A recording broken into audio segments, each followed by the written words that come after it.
On a normal afternoon, in the middle of a busy city street, a voice suddenly cut through the noise. "Go back to Africa!" Heads turned instantly, conversations stopped, and the crowd froze in surprise.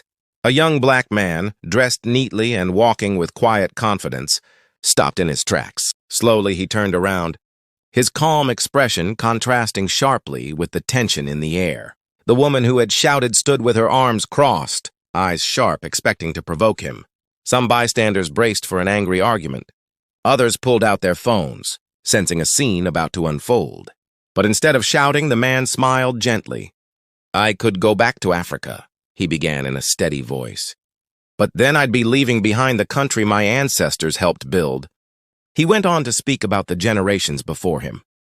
Soldiers in his family, who had fought and sacrificed for this nation, his grandmother who worked tirelessly as a nurse during a health crisis, and countless others who contributed to the very streets they were standing on. He raised his voice just enough for the crowd to hear. "And Africa is not just a place on the map. It is the cradle of humanity. We are all connected to it, whether we accept it or not." The woman blinked, visibly taken aback, but he wasn't finished. Taking a slow step forward, he said, "If I go back to Africa, I take with me the roots of your own history, because every human life began there." For a moment there was silence, as if the entire street had stopped breathing. Then a single clap broke through, followed by another, until the entire crowd was applauding. The woman's confidence faltered, her face shifting from anger to confusion, and finally to quiet embarrassment.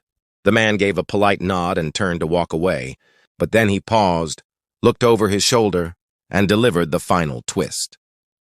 "The truth is, I've never been to Africa. I was born right here, just like you. Maybe it's time we both learned what home really means." With that, he walked away, the sound of clapping following him down the street. By evening, the video of the exchange had gone viral, reaching millions of screens and sparking global conversations about respect, history, and humanity. In a world quick to judge, his words proved that calm courage can be more powerful than hate. If you believe in standing up for what's right, share this story, like the video, and don't forget to subscribe for more.